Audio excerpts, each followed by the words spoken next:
Back there. 21st day of August, 1996. And I'm going to go here and sit down and I'm going to start trying to make up this tape I've been putting off for a long time. I might have to move my chair a little closer. But I won't have to talk real loud. Let me get a little closer here. See if I can still see myself in that chair. Talking here. Oh.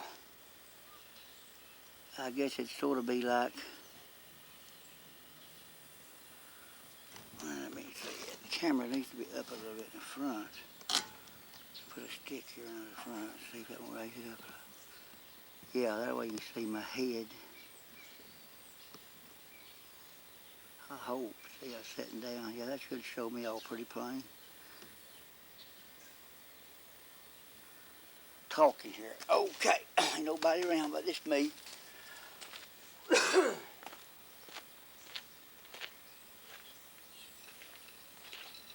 battery won't last very long till it goes out, so I'll probably be talking that long. Let me make sure it's on record. Okay. Whew. Hot day today, I know that. Real hot day. Anyway, I've been talking about making up a tape. This is a new tape. I've been talking about making this up for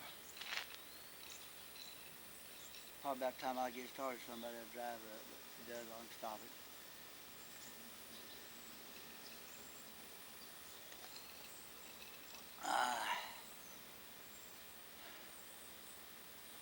Anyway, I've talked to my kids, and this tape I'm making up now, put it on camera, is to tell what I want done. That's from this day. This is how my mind is made up to this day. I could change my mind later on about things, but if I always feel like I do now, then if that's the way it'll be. Of course, you never know what the future is going to be. A person never knows how long they're going to live or die. At least most people don't. And what I want to do is put down what I want done. And after I'm dead and gone, in case anybody forgets or don't believe. And I don't have to put down everything, a lot of things that the kids already know. The main thing is that we got 4 acres that's rusted that they all know about. We got 4 lots here in Rabia. Well, naturally the lot that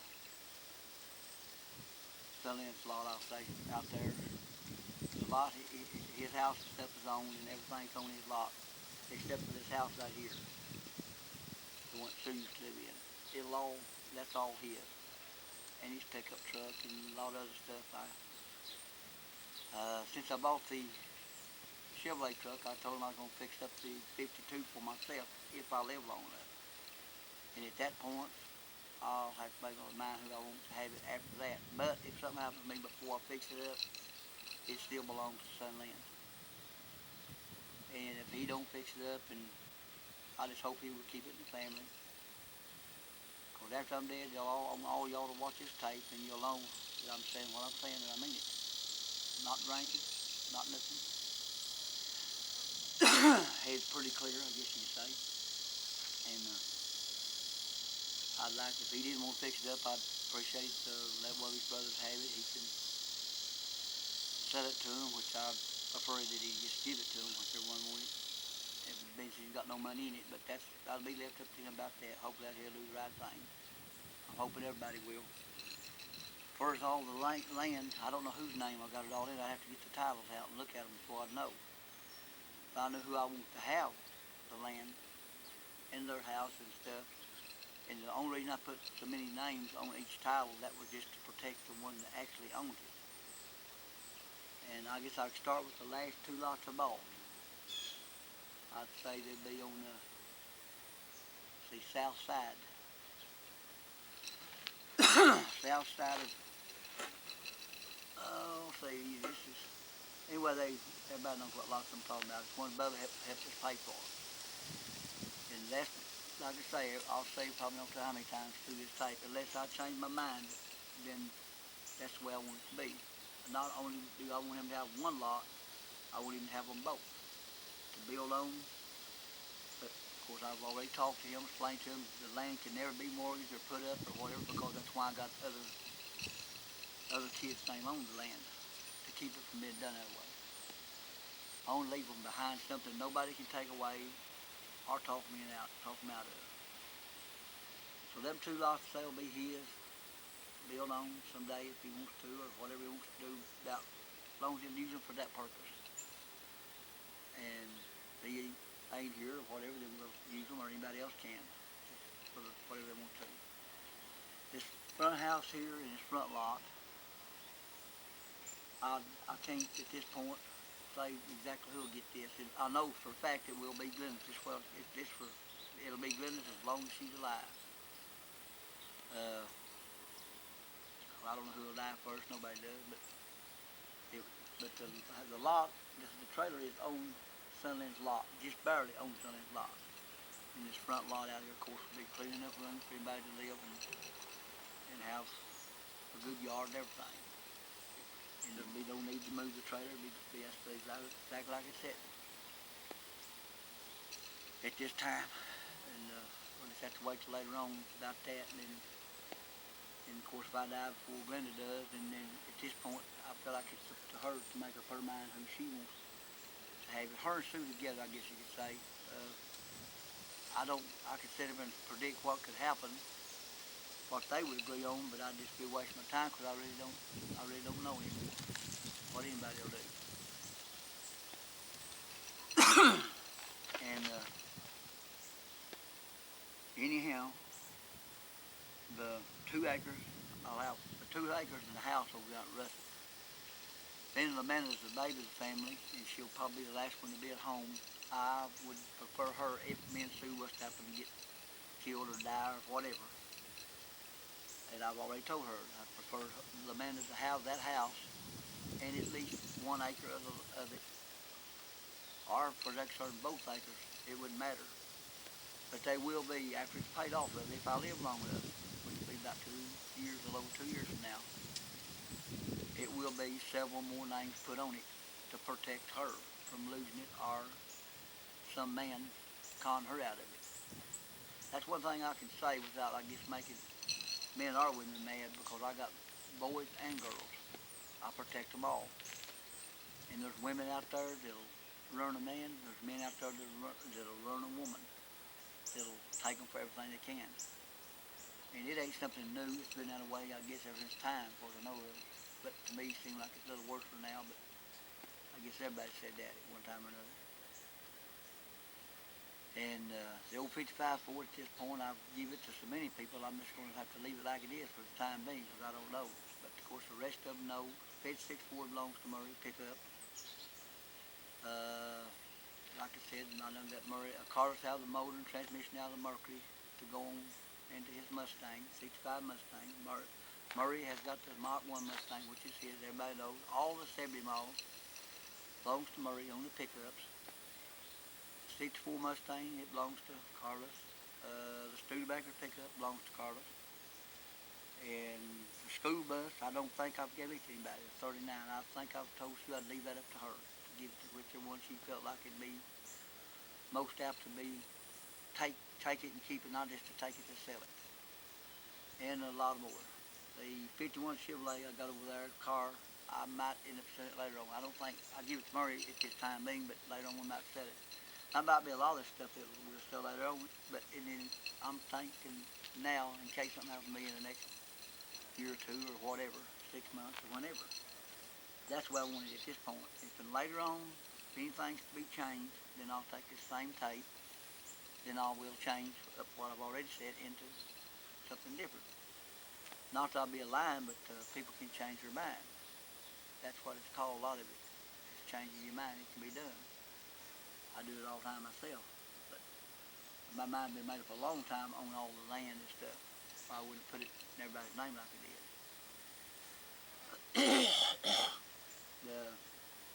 There's another lot at the end out here that went with these 6. which it ain't for sale. Someday, hopefully, I can buy it. If something happens to me, I hope one of my kids can buy it, boys or girls. That's what my dad always wanted. He wanted me and mine to have all this land here, and so far, I've got 4 lots out of the 6, and hopefully someday I can have the other one. But at this point, I can't say who will get it when anything happens to me, because I don't know. Things changes. And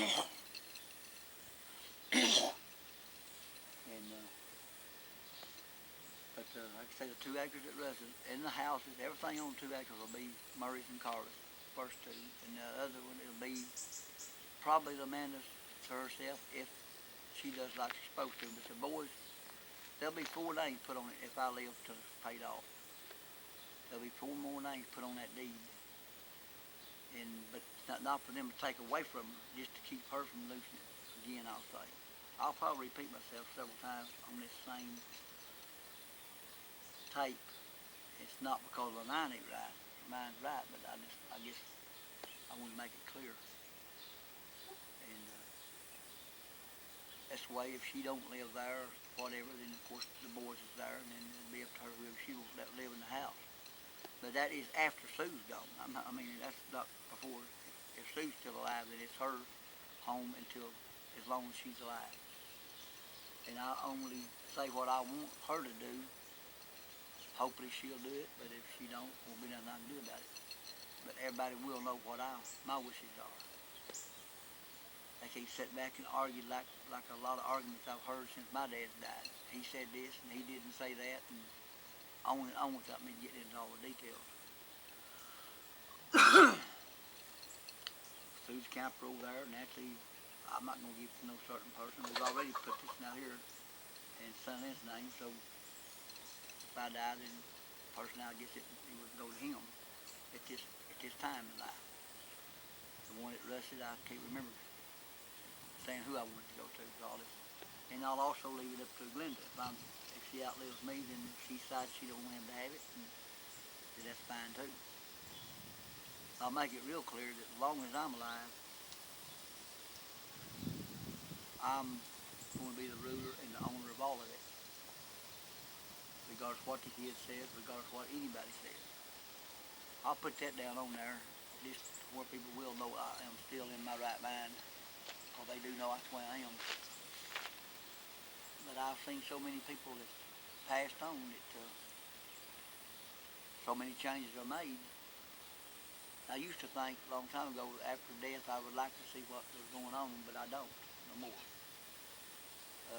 I might not mind so much if I know there was something I could do about it.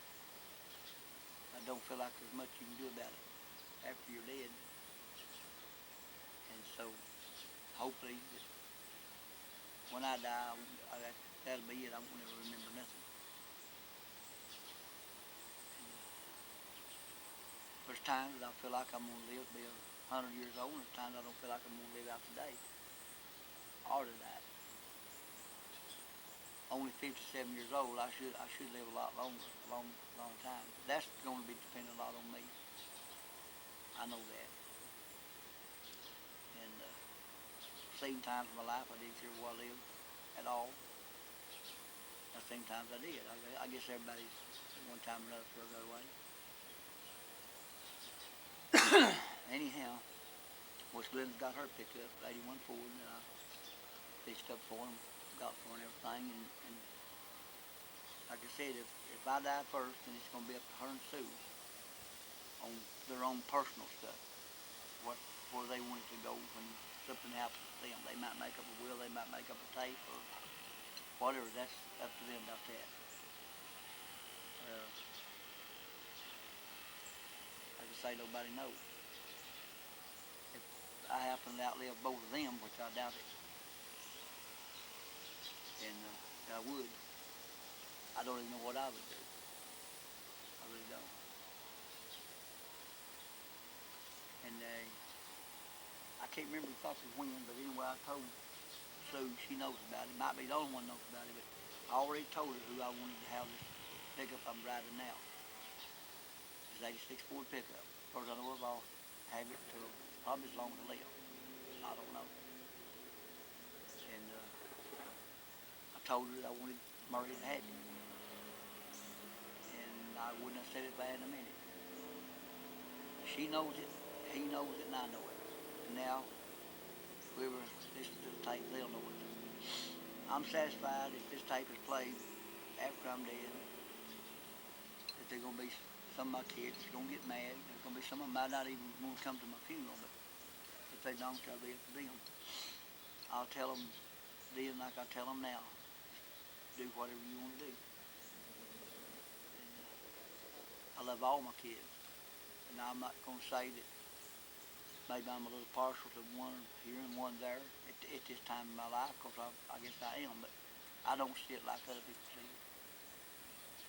And that's why I've talked to with Sue. I'm pretty sure there's a lot of things we talk about that I can't remember, because a lot of time I'm talking when I'm drinking and I can't remember. I know I mean what I say if I'm in a good mood and everything, but sometimes I can't remember anything else. But Amanda does good in life, like I hope she has. And been the great daughter she's always been since she's born. And naturally, I would want her to have a home. I feel like she would have one if I'm gone, as long as she done right by Sue or Glenda for that concerned. But her home is now at Russet, in that house, the little house she lives in. And if she married the right guy that would treat her right, then that would be fine too. But if she don't, she's gonna have probably 3 or 4 brothers at least put down on that deed over there that can help protect her and what she owns. And a lot of other things I'll have to think of later to put down on the tape, on this video camera. And, anyway, I know I've probably give more and done more. Well, probably I have. If I was to die now, that the boys will benefit more out of it. But I always felt like that the girls when they marry, I know things has changed, but still I guess what you call old-fashioned. That's what I've been called a lot of times. And I don't mind it. I like being old-fashioned. If I had to live the way a lot of people live today, I enjoy being old-fashioned. But I feel like the girls, when they marry, they'll go wherever their husbands say. And hopefully, when my son's married, they'll marry a woman that'll do what they say, live where they want to live. But again, they might not. And a lot of people will hear this tape and they'll already start running me down for this or that concerning the way I feel the difference in men and women. I never counted a woman like a man in my lifetime. From far back as I can remember, I always counted a woman above a man. A good woman. Had no use for no bad woman, but a good woman. And they were used to be a lot of good women, and they still are a lot of good women out there.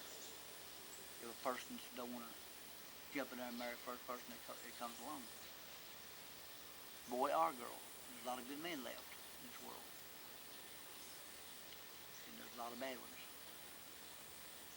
So it's going to have to be up to them to do their best to get the right ones. And like I said, I don't know. When I lay down and sleep at night, I don't know if I'm going to wake up the next morning or not. Sometimes I feel like that's probably the way I'll die. That's the way my dad died. There's no lay down one night and didn't wake up next morning. Don't mean I'll die that way, but I don't want to die in any way for that concern, but I'd probably enjoy it better if I was down under a channel somewhere with my body in one of those big holes after a big fish if it would come my time. I don't mean the fish to drown me. I wouldn't want that to happen. I'd always feel bad about that. But if it come time for me to die, heart quit beating or whatever, I'd probably prefer it that way. But unless a man or a woman takes her gun and blows her brains out, they really don't know how they're going to die. And that's something I'll never do. At this point, at least, I don't feel like I will. I have thought about it a lot of times on different occasions. But thinking it and doing it is two different things. And it's a bad feeling anybody, I'm sure. I ain't the only one. I imagine there's millions and billions of people in this world has at one time or another thought about taking their own life. But when your mind gets like that, it's a bad feeling. So if you just wait around, things will always work out. It always has for me. And from as far back as I can remember to now, I'd have to have a camera hooked up on electricity or probably instead of even a 12-volt battery, and then no telling how many tapes it would take to put down my life story. I couldn't even imagine how many. But if I had it all to live over again, I've heard people say, well, I wouldn't change nothing. I've heard people say I'd change it all. I wouldn't change very much of my life if I had it all to live over again, except for a few things. I would change a few things, but not very much. Because I never planned my life anyway. I wasn't that smart to plan my life. I just lived my life like it come to me.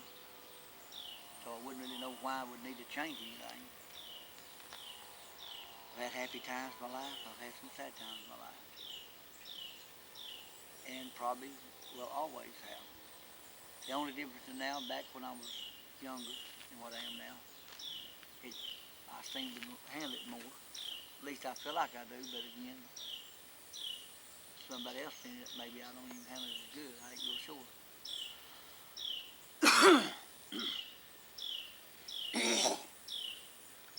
But like I say, I ain't got all that much. So what I got, I want my kids to have. And I want them to keep. And there's one thing they hear me say all the time, I hate high price rent. I hate any kind of rent. It's getting ridiculous. It's already got ridiculous. It's happened for a long time. With the renting of a house of any kind, it's like throwing money in a fire. And at least with what I've got and what I keep, with the houses and the camper trailers and whatever, they'll have a roof over their head. They won't have to rent nothing unless they want to. Unless it's not good enough for them or something like that. I don't know that either. Because what could be good for one of my daughters or sons might not be good enough for their wife or husband. So you got that to deal with. But I guess that's what makes you being single, and they always call it single and free. I guess that's the idea, because you got nobody to tell you what to do or where to live. Personally, I've always been that way, at least to my knowledge. Sometimes I've thought I was the boss when I wasn't, but I thought I was the ruler when I wasn't. But it's when I didn't know I wasn't. But anyway, that's enough of that without getting into it. That's a complete different story to what I'm putting down here. There's a car. No, yeah, somebody going through. Anyhow,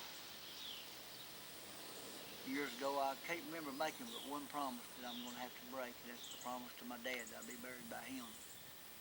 I imagine there's still a lot of people think that I still am. I don't know. And there's a lot of people that knows that I'm not going to be. If people does what I tell them to, because I've already got me a place picked out at Ruston, blocked off, everything. One big oak tree, or at least pretty big, and that's where I'm going to be buried at. And if I die first or whatever. And any of my kids that wants to be buried there, in the same plot that I got, I would be proud to know that. But I wouldn't want to make no promises, because when they get married and then there's two, then they can't. I don't guess that nowadays that they could actually say where they're going to be. I've seen all that happen too. Got family buried, I guess, in every graveyard in this country, just about, or at least the bigger ones. And I've heard them same people years ago say where they were going to be buried, and then not be. Some of them not even in the same state, but that's the same graveyard. I'm talking about the ones that were supposed to be buried at Long Cedar, by the side of my grandpa and grandma. There'll always be some buried there, but there'll be some that won't. But again, I don't feel like they were lying when they said they were going to. I feel like they just changed their mind. They live off somewhere else, got kids married somewhere else, grandkids, stuff like that. I can understand that. But that's where I want to be. Up there on top of that hill. For eternity, if it's possible. And I want everybody to know it. That's why I'm putting it down on camera. Saying it with my own words. And then people know I'm telling the truth, or somebody's telling the truth, not making it up. So I don't know. There's a lot of other things. I was up there a while ago checking the air and all my tires on my pickup, and I got to thinking I need to start trying to make a table. I need to be alone where nobody else will be around to be able to talk, because it's like talking to myself when I'm talking, even on this camera, which I talk to myself a lot of times too. And anyhow, that's the way I want it. Like I said, I done already said on the land, they don't think I left nothing out in the lots and everything, except for this one front one here. And I don't know, I might have already said who I'd like to have it, but I can't really say for sure on it, because this is Glenda's home here and will be as long as she's alive.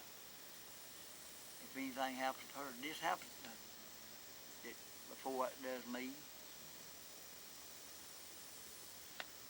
then it will be my choice to do what I have to do about it. If I'm dead before her, then I guess I'll just leave it up to her to do what she wants to. Her and Sue together, especially about the house, I'm sure Sue won't mind what she does with it. But again, I don't know. And I guess I'll give away everything except that old barn out there, and I don't imagine nobody won't hit. Couldn't hardly blame them. Probably if I die, they'll tear it down, but maybe it won't if I ever get fixed up real pretty.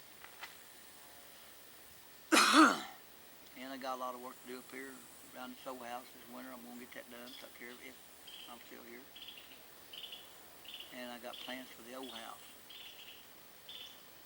that I never would have thought I would do. And that's to tear it all down and clean it all up. And because it's doing me no good like it is. Angel and her husband lives on the other lot up there, and I'm real proud. It took a heavy load off my chest the day I found out that Angel got that place. It was put into her name without going through a lot of details. And I feel like they'll be good neighbors, and we'll get along real good, and I've got no problem with it. But the old house is it's not good for their purpose, because it's a fire hazard, it's a snake den, it's a little bit of everything. So personally, it ain't bothered me that much, because I'm not that close to it, or I don't have to be. And I'm not just tearing it down for their benefit, I'm tearing it down for both of us, for their benefit and mine. I can use the lumber and the stuff in the old house, and they can use it out of the way and clean it up. I am going to put a tin fence or some kind of about 6-7 foot fence probably from the front of what goes into the street, clean over to about to where the back of the old house is.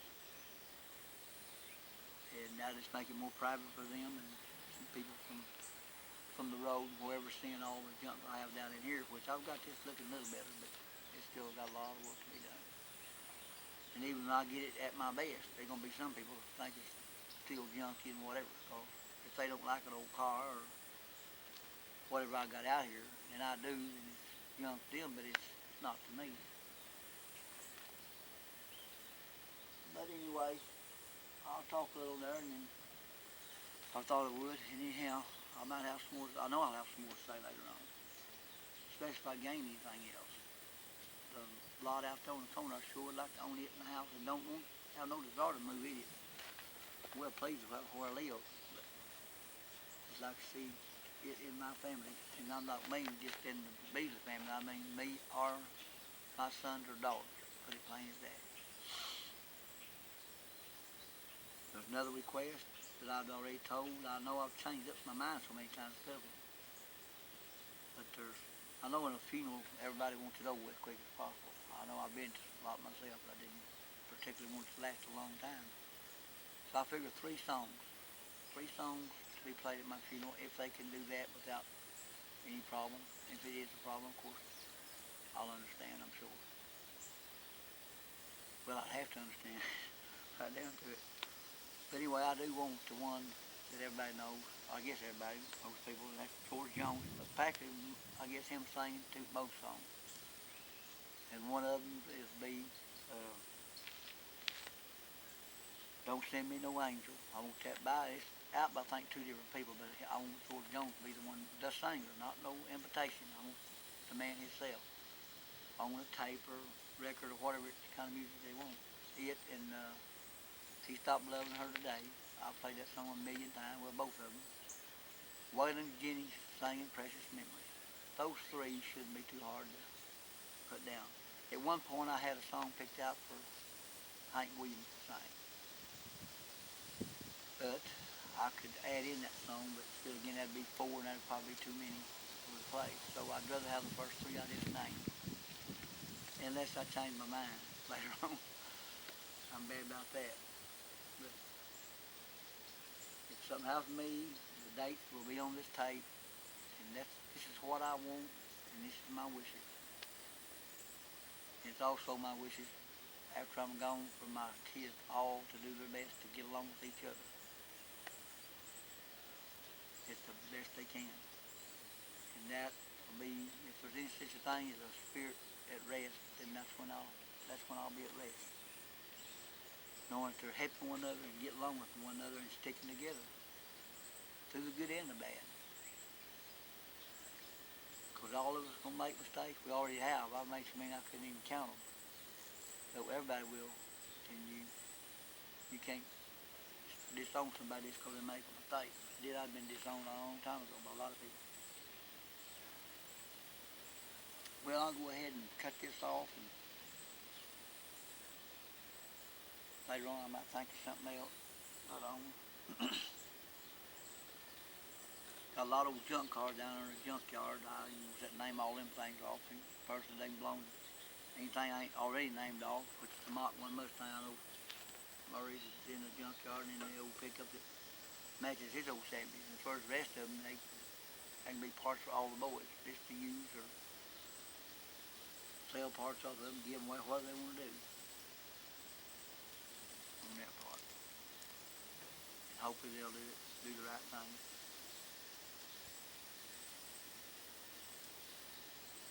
But like I said, as time goes on, I'll make a fifth tape. If it runs out, then I'll make up another one.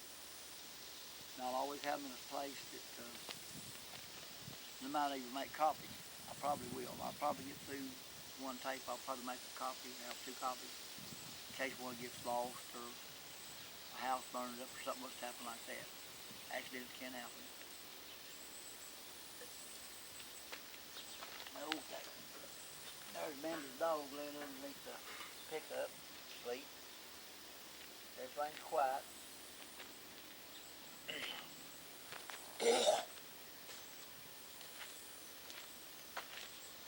Well, I was going to set this down. Let's take it in the house with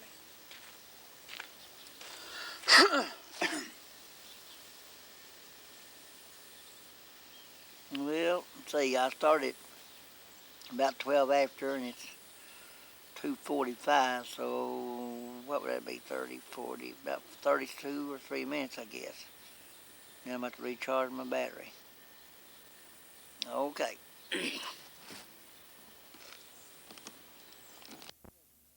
Okay, I got back on record. 3:27 now, and I just got through playing this tape to see how it sounded, how it recorded and all. The camera shows it to be real plain. We got a knob off on it here a while back, and it was way too light, but Sue found the problem and fixed it, and it shows to be doing real good. Of course, today it's partly cloudy and we're in the shade. It does better in the shade for us brightness part. Anyway, I thought of a few more little things I needed to say that I know I would have that I failed to say, but I'll say them now. And Murray and Carter just come in from school. I've got the same cheers on to turn around a different direction. And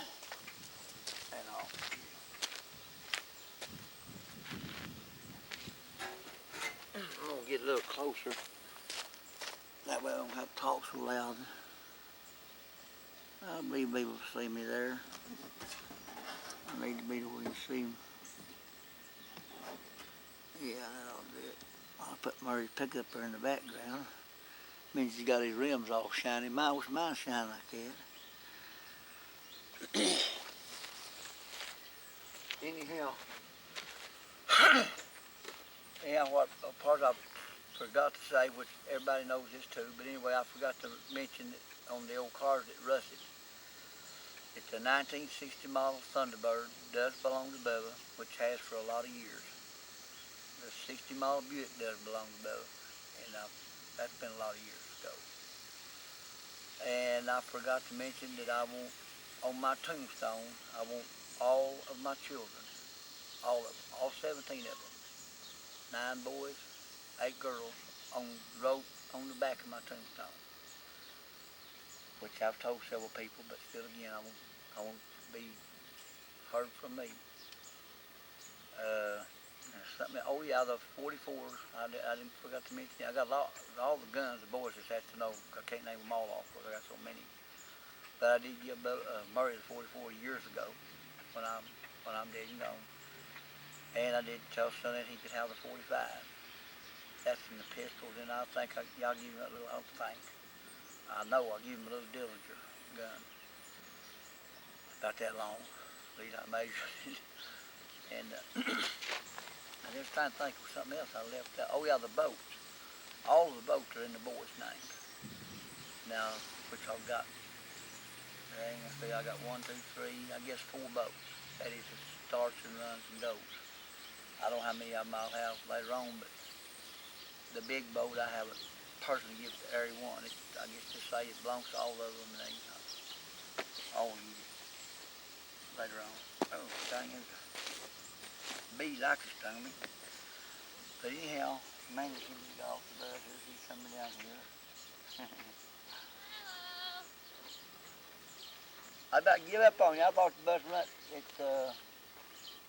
I thought it run at 3:25, and they said it run 3:30. Yeah. I just sitting here making up a little tape. All these things I wanted to say. Y'all all listen to after I'm gone one day. so like a wheel, you know. So like a wheel, I guess you call it. What is it?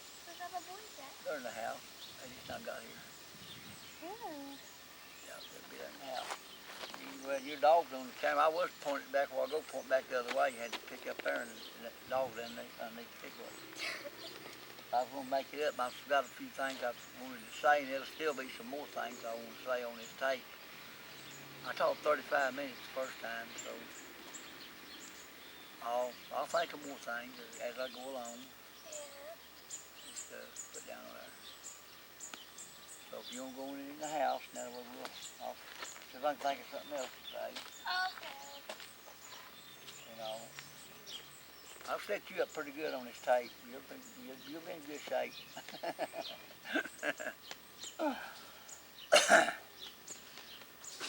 Yep. Everybody accused me of having her sport, whatever that means. I guess I do. I don't see it like they do. At least I don't claim to anyway.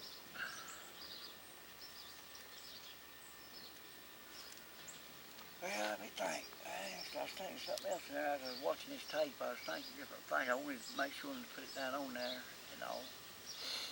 Now, these animals, I ain't even going to donate them to nobody.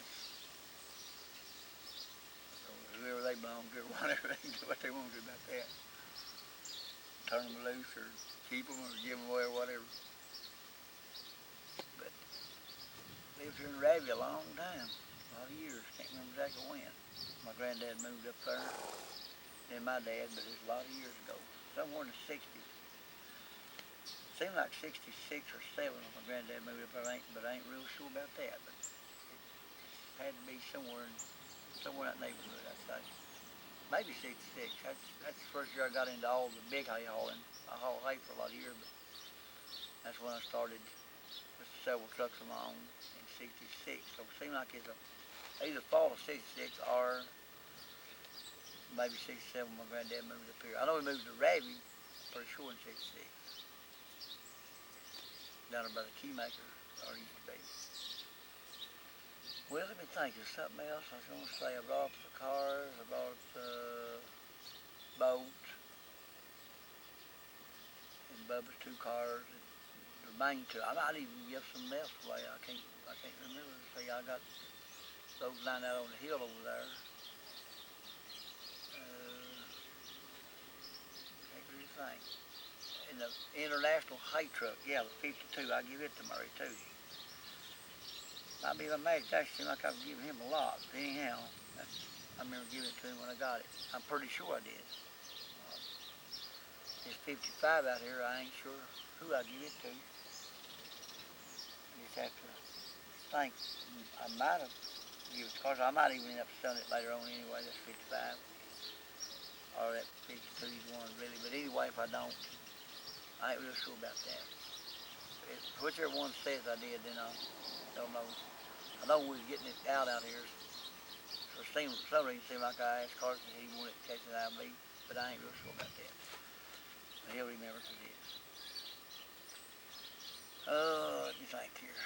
Still hot. I'm pointing a different direction, so we got a little bit of breeze. Got a few clouds coming in above us, so maybe we'll get a rain tonight. Anyway, I planted some fall stuff out there today. Made me up a big garden out in the middle of that 2 lots out yonder. Plowed it up. I ain't through with it, but no man, got a long ways to go. And that Walston flew away. So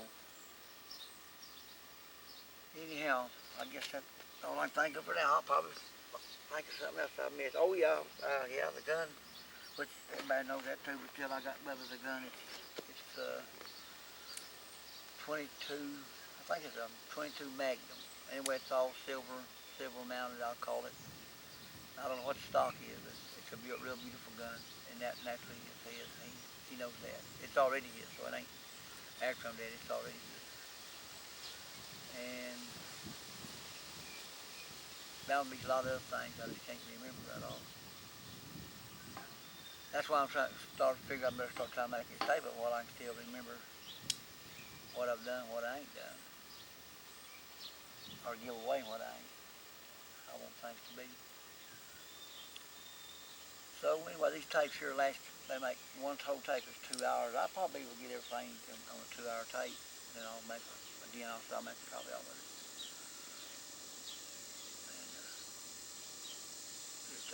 And here in a minute, me and the boys will go up there and try to move them mowed out logs up there. And I'll probably try to get them on the other tape. On the camera, I got the other tape laying in the seat that I had into my camera. This is a new tape. And them old logs been laying up there about, I don't know, 27, 26, 7, 8 years, I don't know, long time. Somewhere in that neighborhood. Bodart logs, but we're going to try to clean it up before you mow it up there. Get this place looking good. Okay. I hope I had that on record all this time. Yep, it is. Sometimes I'll have it on pause or something else, won't have it on the right one, but yep, I got it on the right one. And you'll need me picking up the camera and filming everything, because I've got everything I got on camera, so that's unbelievable. Okay, it's 2:15, 23rd day. I was thinking day 22nd day, the 23rd day of August, 1996. This is here, got some dirt on my camera. Anyway, this is what I'm calling my wheel tape. Anyhow, I thought of some more stuff I wanted to say on here. I'll probably don't tell how many times I'll get it out. Thinking of things I needed to say. See if I get it right here. Anyway, I was thinking about some stuff I'd left out, and again, I haven't. I thought I hadn't, but anyway, Glenda said that when I go on, dog, get on out here. Get, go on, go on, get, go on, get out of the way. You knock my camera over. Go on, get on out of here. Go on. Anyway, Glenda said when I first bought that 55 Ford that I could give it to her, and I seemed like I remember doing it before she cleaned it all out and cleaned it up and everything. So if something happens at this point, I'll go ahead and let her have the 55 Ford. And she did tell me the other day when we were talking about it that if anything happens, she didn't want it, she would give it to one of the boys. Or maybe she said one of the kids. Either way, I'm going to continue to do that. I don't want to go back on nothing I said I would do. But I'm going to try to get it running and everything and fixed up. And then we'll go from there. So everybody knows what I'm talking about. It's only 55 I got. I got a 57 Ford station wagon. I think I'll give that to Sonny Lynn way back. If something happens, I don't sell it. I'm going to take it over at Rusty and put it on the hill. The other two old trucks over there, I'll probably give it to both them boys, but I can't remember which ones. They're not worth much, but they old. Let me think now. See, I get the camera on, I can't remember what I was going to say. Oh yeah, I want to go back to my air compressor and the tools that I bought, the sockets and all the stuff that goes with the air compressor. Save me naming each thing off, including the air compressor hose. Biz Murray is interested in being a mechanic, and he does help me, and he is at this point interested in not to be a mechanic professional, but otherwise to learn how to work on cars for himself and then the rest of my family. I feel like he'll help them out. So I'm going to give him that too, the air compressor, all the stuff that goes with the air compressor. And all of my tools, and tow bar, which will go with the old 70 truck, and the winch that's in the 70 truck. If I put everything down, then nobody can say, well, we watched this tape and Dad didn't give this to each one or whatever. And there'll be a lot of small stuff that they just, if I don't put it down, they just, I guess, can just hopefully make up their mind of which one should have it or whatever. That's why I put all stuff down, because I don't want no fussing, arguing, and fighting among them after I'm gone, because that's, like I said before, earlier on this tape, a few days ago. My main thing in life is to avoid all that, or as much as I can. If something happens to me, and I've seen so much of it in my lifetime, and even seen it bring brothers and sisters and everybody apart on account of it. What stuff I've got is probably would be kind of junk to a lot of people, but still, again, to them, it would probably mean a lot to them. And I was trying to think of something else. But I like on my tools, all the tools. I got a toolbox back of the truck, well, both of them. I would, there's a lot of sockets I have there that I've got probably 2 or 3 of this to like. And then any sockets or any wrenches there's more than 1 or 2, then Murray can figure that out, and he can give some to Bubba, some to Sonny, and some to Carlos, just them for keepsakes. I don't know, I've got a lot of sockets and stuff. It'll have to be separated, but as long as he keeps what that he needs for his own mechanic work. And I feel like all of them should carry at least a pair of pliers, a screwdriver, and possibly a pair of vice grips if they can, maybe a crushing wrench in their vehicle. Then that's something to clean a battery cable in case it messes up and all. I guess I shouldn't, but I feel like I worry a lot. If something was to happen to me, who's going to keep their vehicles running? The small things that a garage or a mechanic would charge so much for and lie to them about. And I've seen all this happen, and I'm not judging nobody, but I know it will happen. And that's why I try to teach each and every one of them, at least the smaller stuff. How to change oil, how to check the oil, water, brake fluid, stuff like that could cause our vehicles to tear up. Transmissions, the rear ends on their pickups or cars. They need to know all that, and to keep them greased. They need to know that to avoid having a garage built to come into us later on, which I catch myself a lot of time letting go, but I've got so many vehicles that I have to look over, look out after. I'll put it that way. And the generator, uh, I don't know. I don't feel right, but they're giving that to every one of them. So I feel like it'll belong to Sue and Glenna both put together.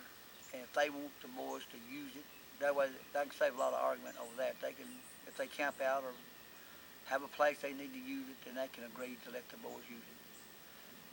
And the new riding lawnmower, I failed to mention it, but it'll belong to Sue and Glenna both put together to do, because they can do their own more if it comes down to it. And that's nothing but right, I feel. That will go to them too.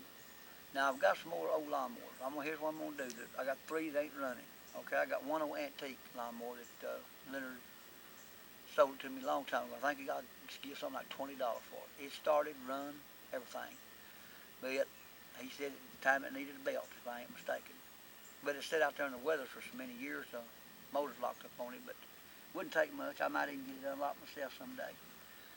Get it unlocked and it will run, but I'm going to give it to Bubba because and it probably would be worth more than all the rest of the other two, especially the two old ones.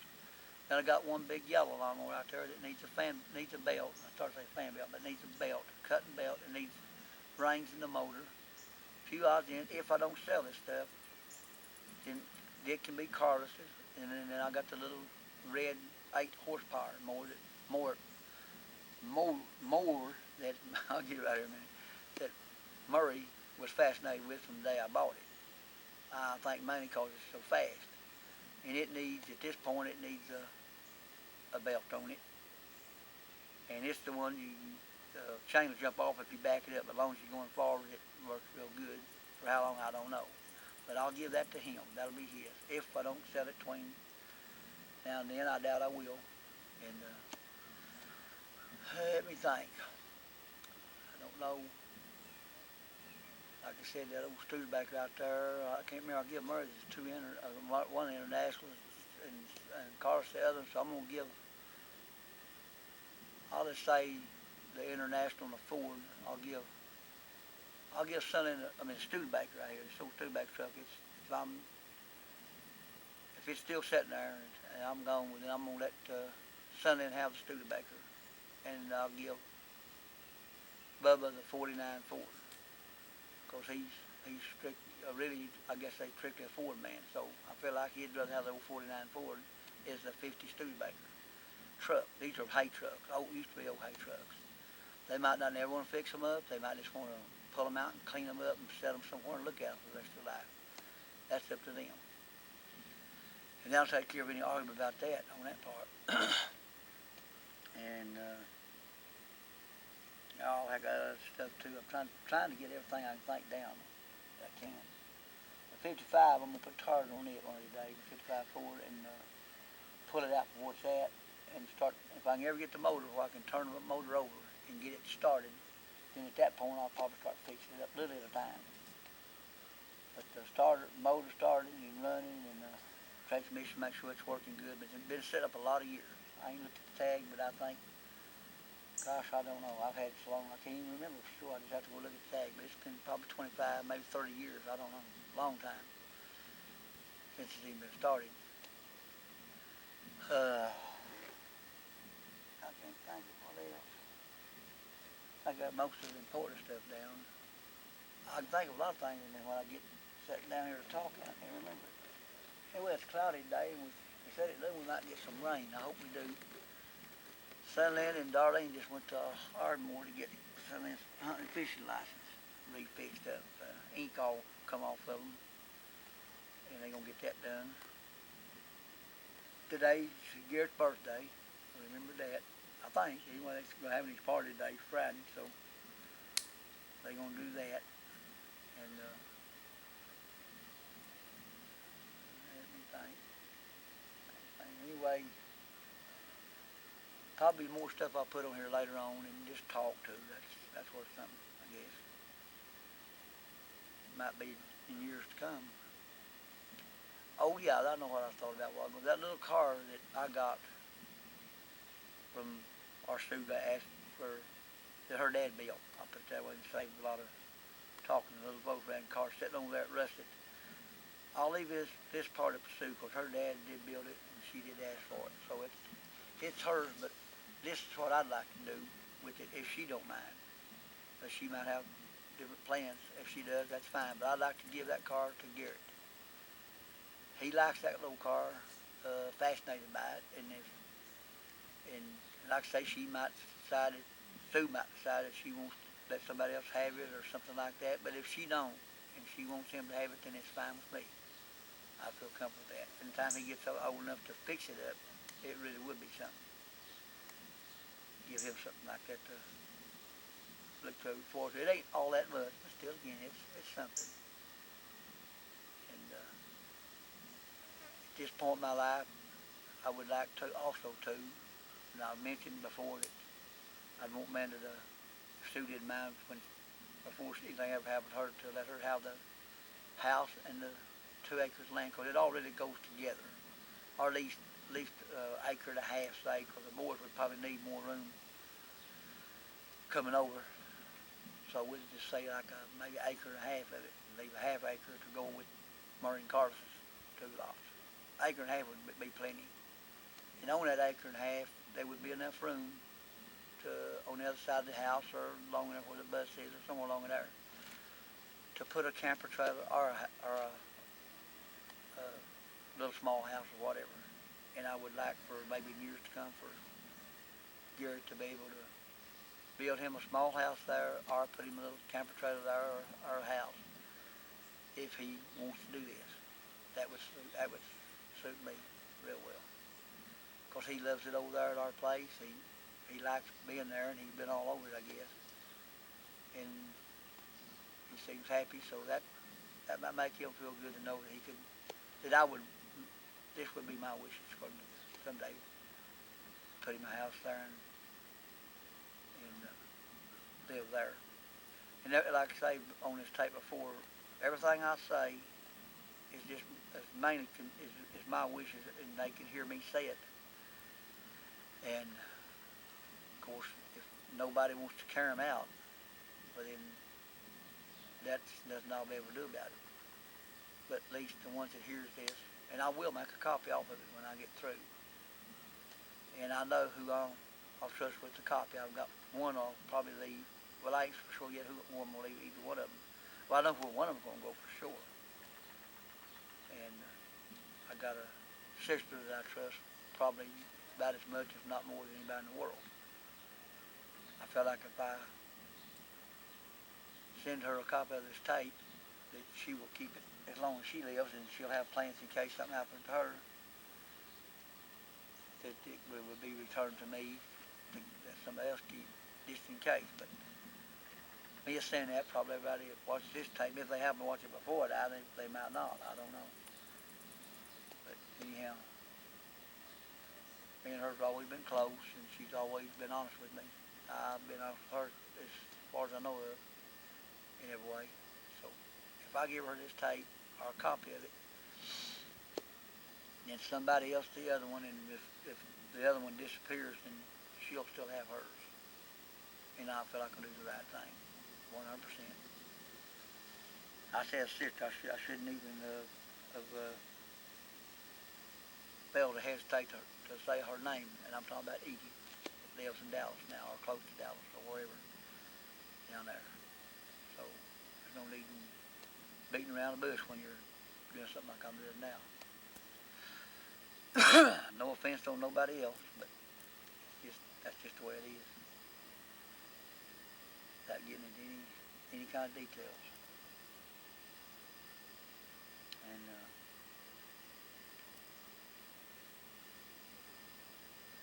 I'm just trying to think.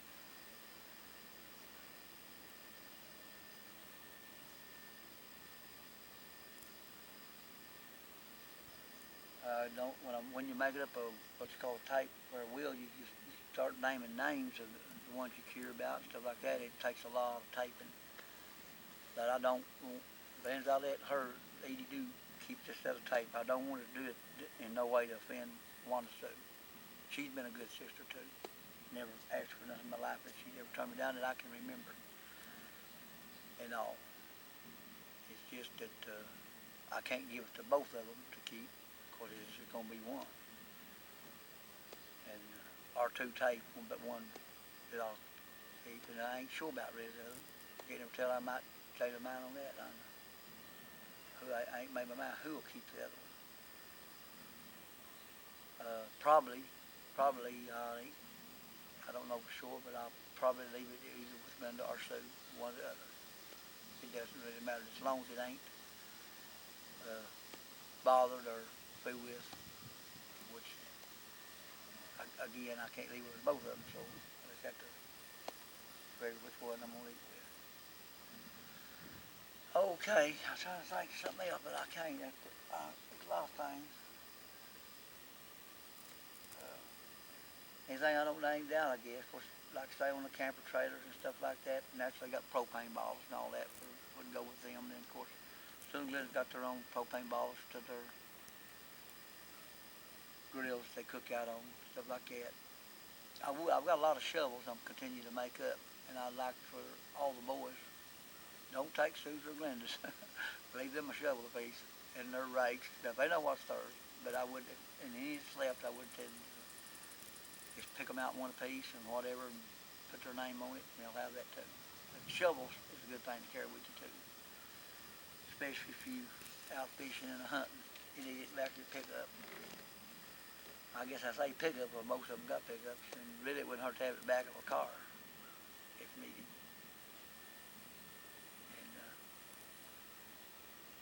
so I don't know. I guess that's about all I can think of today on this cloud. It's hot today, but it's going to rain. I got a feeling. It's cloudy up. And I'm going to get around and hook my well back up here in a minute, because when it starts raining, the river gets up, and we're going to see if we can catch some big catfish. So I guess that'll do it for today. Let me see if it's still recording and how many notches I got left on the battery. Well, I still got didn't record very long, I don't guess. Maybe 15. I can't remember now what time it was I started. But I'll recharge it up again anyway. Each time I film, I point at a different camera, different direction. I think I got Glenda's pickup on here. Yeah, there it is. Yeah, that's her. Let me bend some. Talking. Let me ease this camera around slow. You know, when people said I said 56 Ford Mustang, this is 55 Ford I'm talking about. The main thing, I might well put it down too, because I've also told Linda Sue, I don't want no man. This is what I don't want. What I'll get after I'm dead and buried is a different thing probably, but I don't want no man driving any vehicle that belongs to me or using anything that belongs to me at any time. All women, I've seen it all my life, and some, I don't know if I've ever heard a man say it, but I know most all women say, well, I'll never marry you. Anything happens to you, I'll never marry you. And they're not lying when they say that. 9 times out of 10, they mean it. But yet again, as time goes on, who knows? And I don't really know for sure if I'd even blame them or not. I guess it all depends on who they got. A lot of it. But again, I don't, getting a woman that belongs to me is one thing, but getting my property is another too. And a lot of people say, well, you know, I've heard the remark, well, you know, why would anybody want to drive your vehicle, or why would anybody want something that belongs to you? Well, if they're willing to take your woman after however many years, at this point, I don't know, somewhere in 24, 5, 6 years, I can't remember exactly, and then maybe longer, depending on how long I live. If they're willing to do that, then they're willing to take anything else you got.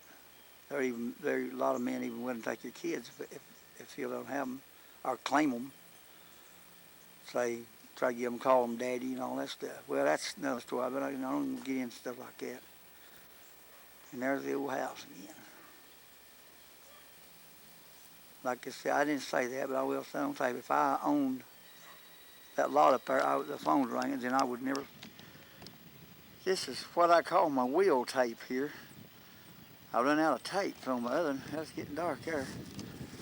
Me and Murray's hauling hay today. They didn't stay out of school. Murray'd be out for 9 days, but they needed haul day. Looked like it's gonna rain.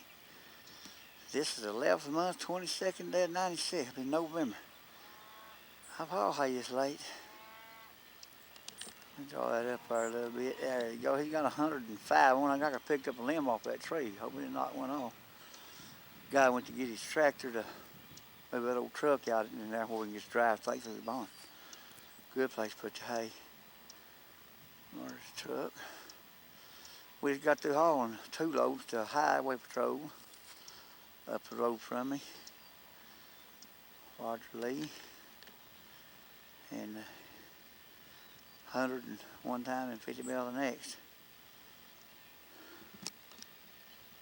Oh.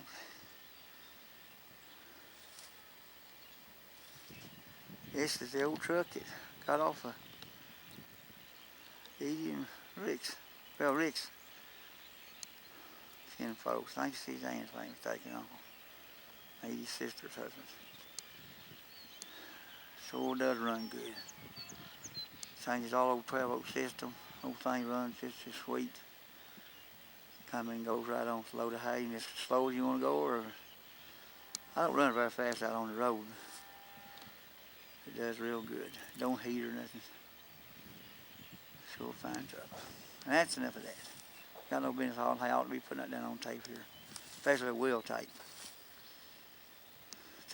Yeah. Okay. This makes us 3 loads here now. First load and half had to go way up for yonder. 3 miles, about 3 miles. And this second load here. 5.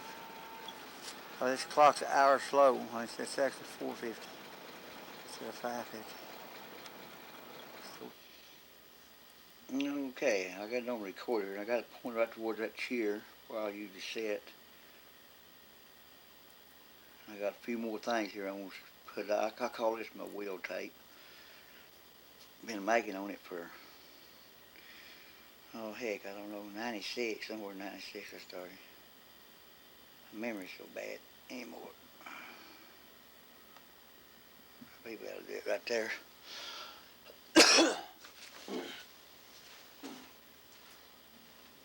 Well, it's almost 15 minutes till 2. I guess today's be, I didn't think to look. You know, I'll cut it off and I'll stick that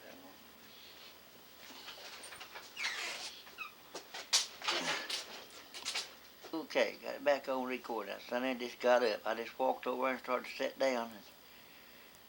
And he gets up, first place he goes, first place Sonny goes is to the store to get him soda pop. And to go, anyhow, like I said, I should have looked on there and seen what day the last time I talked on there. I probably say some of the same stuff. I really should re-watch it, I guess, before I put anything down. This Mo Easy chair here, sat in here a long time. Here's something that's pickup going, so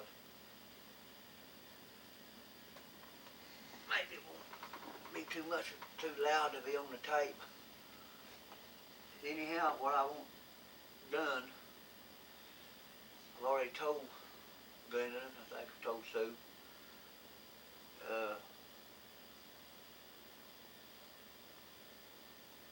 Anything that something happens to me, which if it does, before it does, Glennon, I want you to make sure to let Murray and Carlos go ahead and live in this be their home, not living in it, it'll become their home, both of them. And if something happens, of course, to Glennon before it does me, then I'll make sure they do have it. Murray turns 18 years old, and he'll need a home of his own. Carlos will stay here with him. As long as they get along good, I don't know how that'll work out. But if it don't, one thing about it, they both own the trailers over at Russet. The one on the hill at Russet, like I said, Sue uses for a storage building. It's not really good, very good for that. It needs a new roof on it. But anyway, the middle trailer over there and the bottom trailer, It wouldn't take much money to fix both of them up, especially in springtime. For Cars or Murray, whichever one, if he decides he wants to move over there, let Cars live here, that's just up to him about that. But he does turn 18 first, and we'll need his house, we'll need a house, and of course Glenda, as long as she's alive, as long as she lives, it's her home.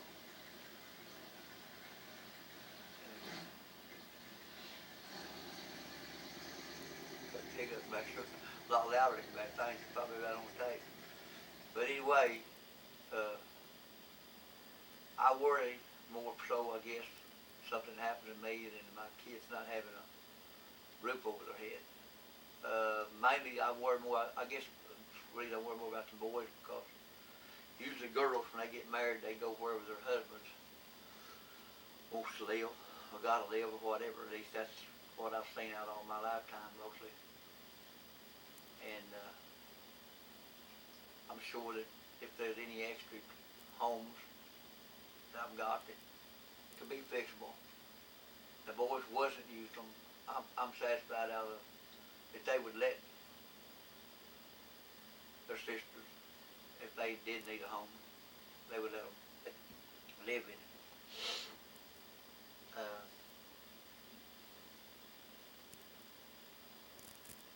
More stuff. Oh yeah, I don't know. I'm out of back earlier. Mentioned I keep rubbing this eye. I don't know. Can't figure what's wrong with my eye. I rub it all the time. Anyway, I feel like it. No, I was gonna say the trailer that horse trailer that Mary Brown gave me years ago. I don't know if I did put it in the will for any of the boys or who or what. But anyway, I got it, and I got a long trailer, and I got a little short trailer. So all the trailers, I'm just going to say that they belong to all the boys for their own use. Otherwise, they use them, bring them back. I guess you could call this home or Russet, or one of these homes, and then that'll give a chance for the other one to use it if they need it or whatever. And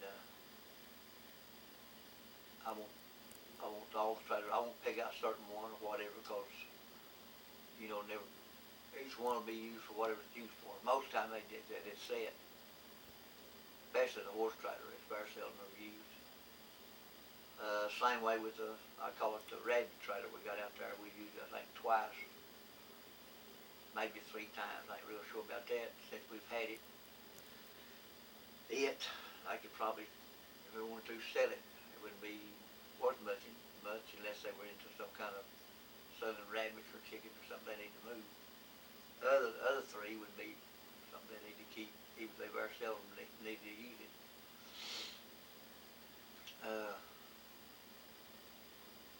I don't know if I got it on here since I bought Sonny his pickup, but I'm sure I have. If I don't, well, anybody knows that's his.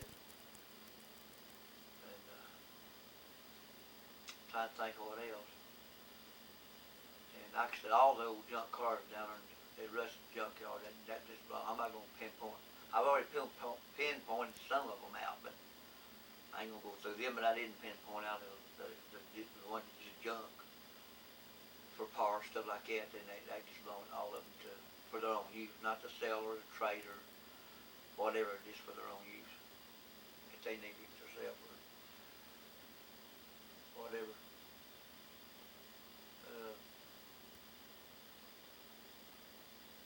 Talking on this tape, a lot of times it seems like I'm talking to my own self, which I guess is basically that's what I'm doing. Don't know of anything else we've bought except just TVs and VCRs and all that stuff, but they can all be worked out among the family. I'll leave all that to Kim. I ain't making up this tape because I feel like it ain't going to happen anytime near soon. But the person never knows.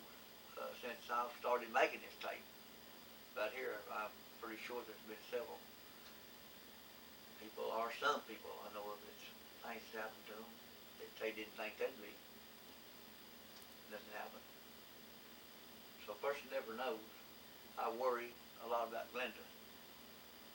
And she probably will outlive me. I hope she does. Because I don't want to, I hope I never have to face another funeral. But I probably will. Seen a lot of my time. Like I said, that's always been most of my problem in my lifetime. A lot of it is worry about what's going to happen, what's already happened. But this time of year, I'll have to admit, that's between winters, beginning of spring, and I always get depressed. I get bored. But today the sun's shining pretty. After about nearly a week, I guess. Can't remember exactly. Seemed like a week. It might not have been that long, but 3 or 4 days of cloudy weather, rainy, never did do me no good. I guess the reason I like the spring and the summer stuff, when it rains, usually it rains and it goes away, and that's pretty. Anyway, this is, well, I say I don't know what day this is. Yeah, this is Valentine's Day. Day's 14th. Okay. Yeah, but just remember that. Day's 14th day of February, 1996.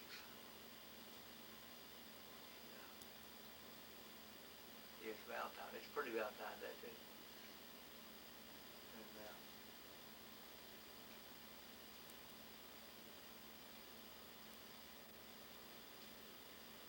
well, I can't think of nothing else I was going to say. I was thought of several things, but if I get the tape out, I'll wait and put it all out at once. And when I get the tape out, I can't remember different things I'm going to say. I want to say one.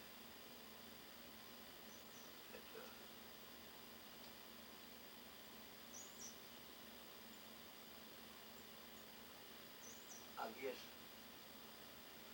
I guess that's all I can think of. Madden's birthday this month, 23rd. I got all her birthday presents bought up. I guess. She might end up getting some more. But anyway, I've got her a TV and stereo together, which is the only one first one I've ever bought, only one I've ever bought like that. She's really proud of that. Got her a new coat, her jacket, and some more stuff I can't even remember, but she's real happy. She's looking forward to being 13 years old. Personally, she's growing up too fast to be. They all are. But you can't stop time. You can't stop it from going on. You can't turn around and take it back.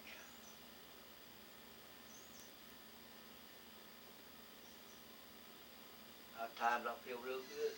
Times I don't feel too good. I guess basically everybody's that way. So anyhow, I probably ain't got much left on that battery. I have to get a new battery for that camera. I could plug it up to the electricity here. I guess I should have done that. I knew I was going to be talking too long on it. And I'll probably think something later on. And if I do, I'll try to put it down on here.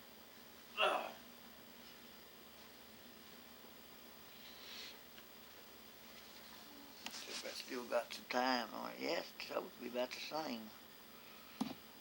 Still record. My eyes are so bad as pitiful. Okay, I got the camera on now. And this is Jessica's first boat ride. She just sat there and looked around. Thank you. You're welcome. Jessica, is this fun? You having fun? See, I'm going to take all this off and put it on another tape and send it to you. How are you? Are you having fun? Yeah. No. You ain't. You like the You will water? here in a minute. No. Yes, look at all this water. Lots of water out there. No. Yeah, I'll send y'all a tape on that one we made the other day and then one we Mama, made. blink. Let's see where I'm at for the old lyrics. Yeah, the old lyrics are. Out there close to the old lyrics. The boy's sure still today. Just, you might want to get Picked a just fine Mama, day. I Okay, I'll let her rest for a minute. Daddy, give her.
start the money.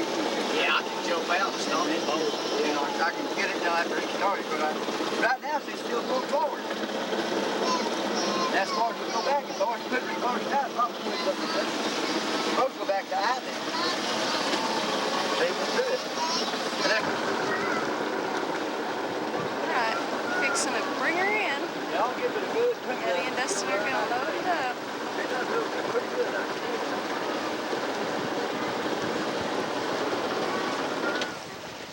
That's what the flow is on in. You can hear us.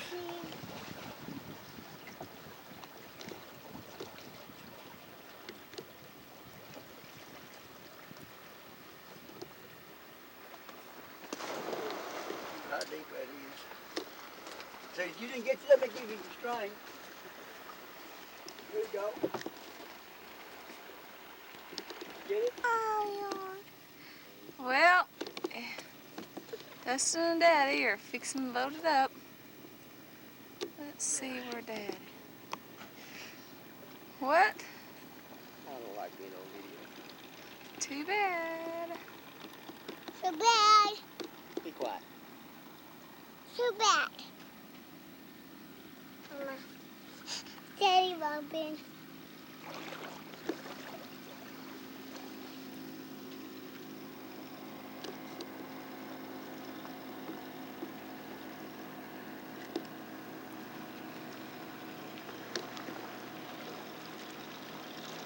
Think it's gonna be hard loading it?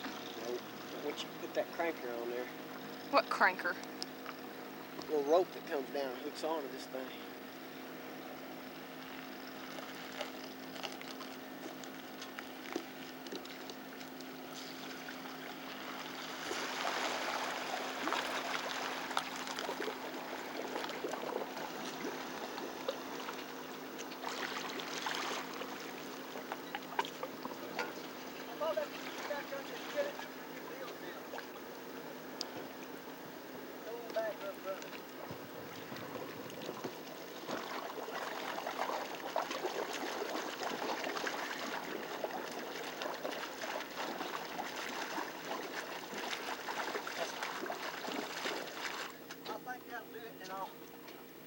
I'll put, he said something, he told me something about putting them deals down, make sure they're down. Are they down? See, they'll try to float up, but they, let me see if this back is down. I remember him telling me something about the deals are down. How do they lock on there? Well, they're like floating. So let me get the back of the boat. Okay, here's one right here. Okay. That's your boat. I think you might have to come up a little bit, Might have to. because I can't really tell where they are on the boat. If they pull it over this way, I'll get this back over this way there.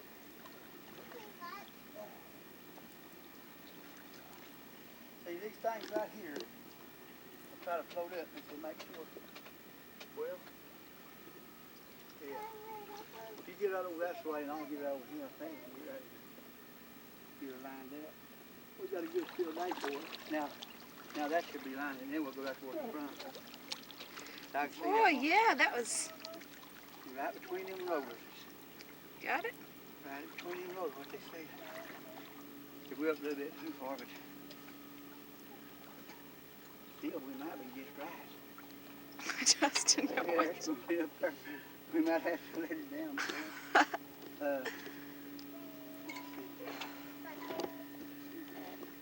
That won't come out there. Yeah, what I have to do is get that little crank thing back out. Yeah. Okay. Darling, we might have to pull that one. Hey, you just dropped the string, babe. Well, I'll put that thing up there. Okay, yeah, there we go. Daddy made a little boost.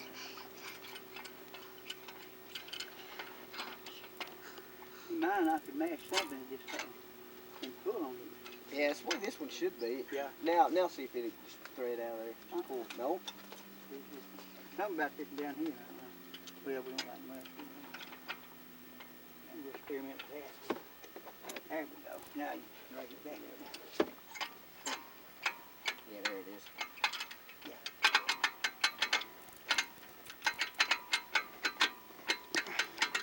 That's it? Yeah, we ain't got it out yet. We'll see. I think it's back in the boat.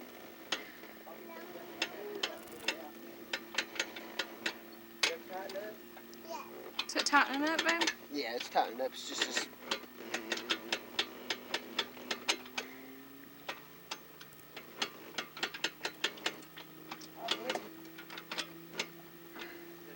It's not a hold. Is that what it's not doing? Yeah, it's there now. Yeah, it held. It's in the grooves. Pulling it out slowly.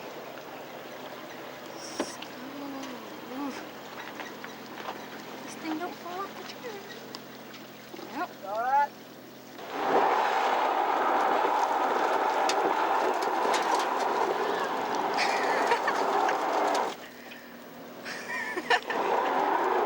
Back up a little bit. He's gonna back up. I'm gonna stop it. Huh? Run it.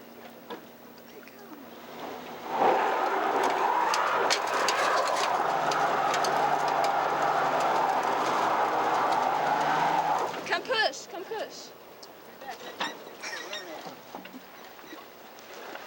Yeah, get back on the boat. Yeah, there you are. You're doing all right until I stop.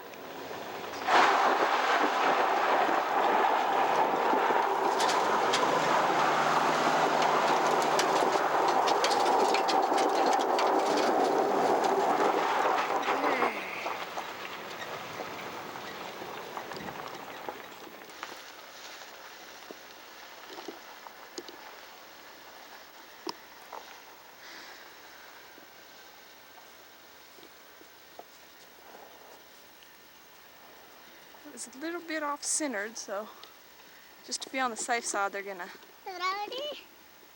scoot it over to one side a little bit, Over. just to make sure it's up on there good. But they got it up there pretty easy.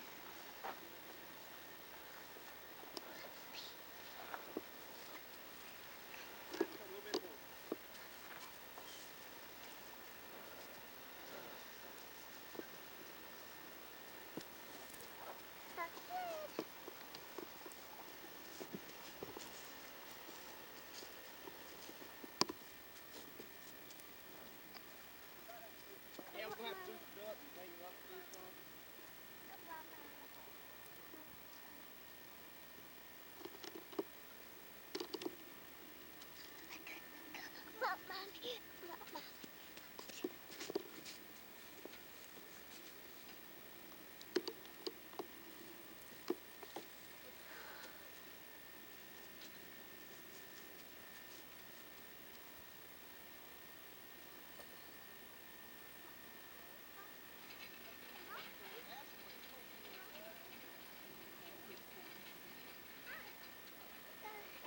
He's hot. Jessica! Hi! Can you blow the camera a kiss? Look at the camera! Blow the kiss. Can you sing patty cake? Did you go on the boat today? Yeah. Whose boat? Huh? Jessica, whose boat is that? No, come back this way.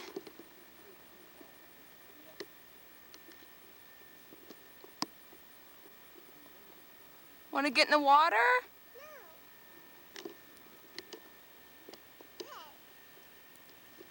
Well, come back this way and we'll get in the water.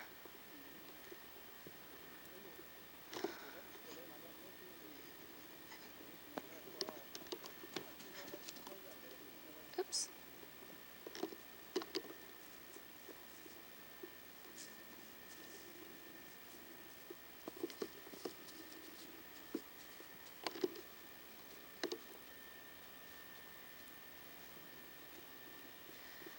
Sure is hot today. No. No. No. Uh-oh. Go get in the water, Jessica, right No. there. No. Go play in the gravel. No.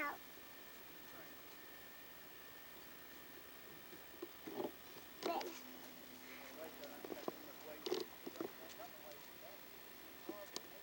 Get over here, Jessica. Papa's fixing to pull her out. Get over here now. Maybe if I sit right back here this time, it might help a little bit. Hurry, get out the way.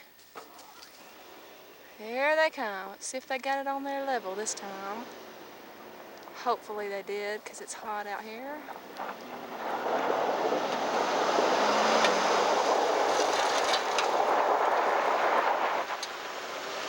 Hey, Daddy. Hello, Daddy. Hey, yeah, that tire looks a lot better now. Hey, Bagel. A lot of the weight was over that Hey, side. Bagel. We'll get the deal and I'll bring the mud out of here. How's it look now? Oh, it looks a lot better. It Not looks about bad. perfect. It is perfect now. Yeah, that's exactly what it's supposed to be. Yep. Dead center. That's why I picked a steel nail up today. Boy, that wind been blowing I really know, tough. it's hard. Different, get a rope out. That's it. It's the, I put my toe. Put in my toes. Oh, we've had a real good time today. Now if he wants to give me a place to leave it. Yeah. If I can't back out of it, what I'll do with the reverse, I'll with it, push it out, and then put it as far as you go. See, I like that down. You find some ants?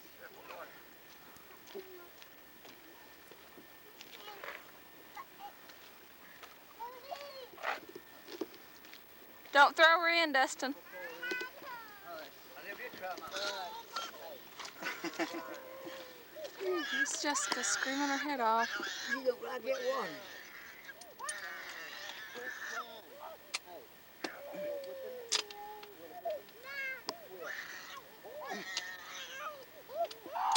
Let her out, Dustin, if she don't want in there.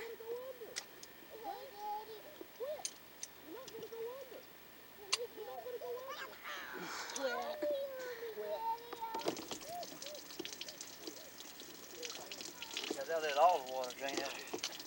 Oh. Woo. Still hot for this time of year. It's March 31st. Thursday's the 1st. It's in October. You want to get in? I'm gonna get up here and get my... But I thought I could got that stuff out for you. Oh, I'm just gonna leave it. Now I'm just gonna get my coat. Okay, you got it out. Well, we didn't have much trouble. We had to put it back in the second time, but that wasn't bad for the first time to bring it out. Running real good except the points. I had to follow them once out there, and then I'll have to tune it up a little bit, but it runs real good. I learned that I couldn't turn it real sharp. I thought I was going to turn it over out there. Might have been my imagination. Going pretty fast and turning. I think Darlene was filming by the time. I'm going to go down here and... Oh, darn it. Yeah, she did got her feet wet. She didn't want to get out in there, way out in there. Darlene, Darlene. She said, Mommy, where did you, Darlene? This is Jessica's first boat ride. And I'm out of breath. It done all right, though, but it was real still the lake yesterday. Couldn't have picked a better day except for it's been so hot. To get it back in. I'm going to prop that up at our house, and when it rains, there won't be no water standing in it. It probably had water before we brought it over here. Didn't so much in the bottom of it. Just a little bit coming out of it. Okay, 30th day of September, I guess. Oh, September, yeah. If it was just 30 days, then tomorrow would be the first. Spun the wheel a little bit, come out, but I ain't got no weight. That boat don't have no weight. If you put it on a pickup, just had the regular tire.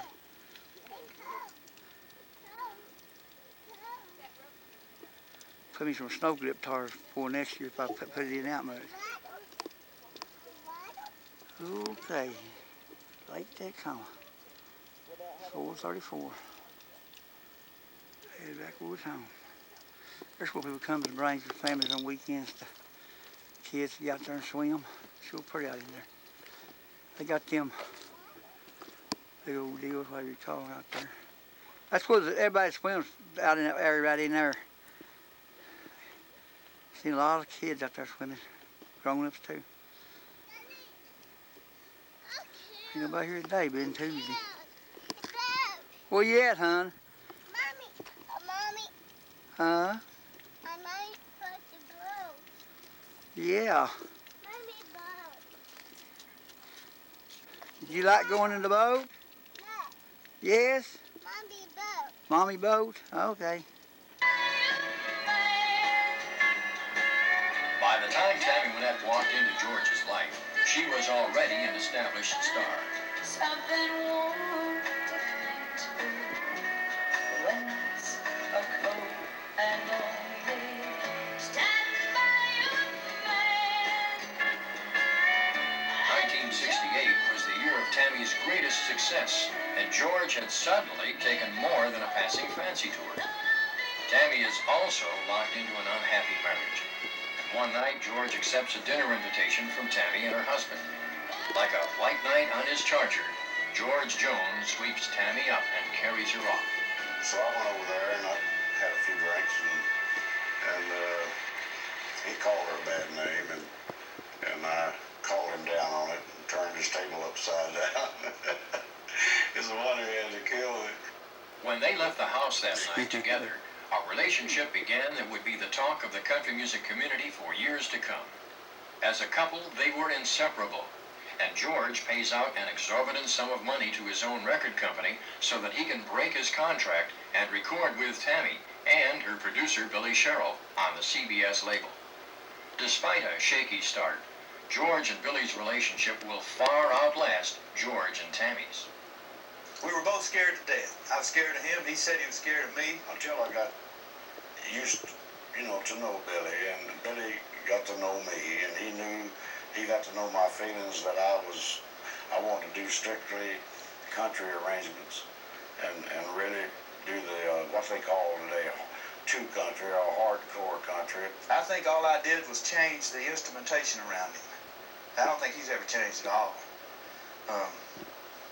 I did ask him to start trying to sing lower in lower keys because his old records he's really, really high, and it's kind of annoying to me. But as soon as he learned me, and I learned him a little. Dated 1962, but he had underlined in red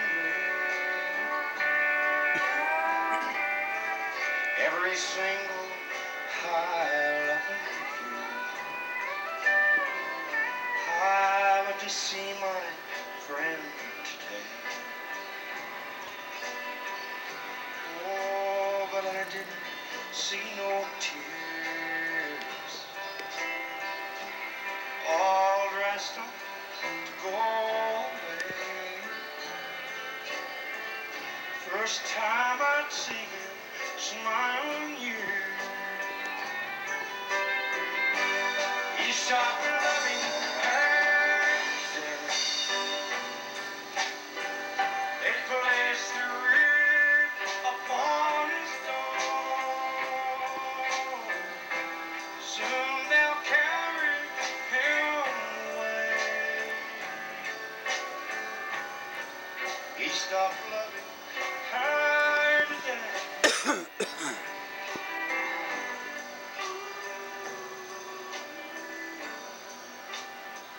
You know, she came to see him her last time.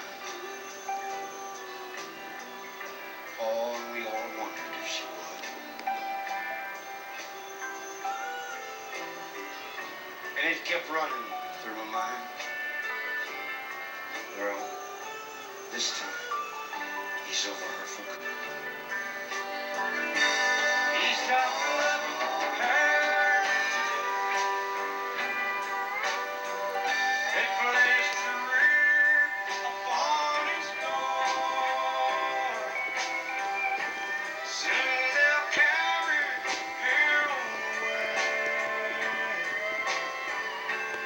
He stopped loving her today.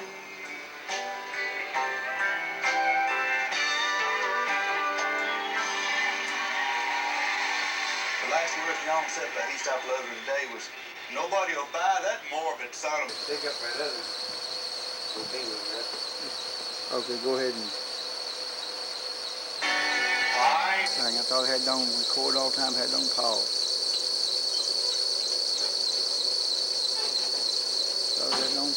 Is anything wrong? Well, just leave me a note. Love you. Bye. I'll tell you, there ain't nothing in the world like country music.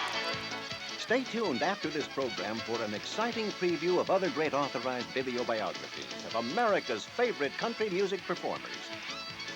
Willie Nelson, Loretta Lynn, Waylon Jennings, George Jones, and Patsy Cline. Also available, the Mamas and the Papas. It's a video celebration of America's favorite music.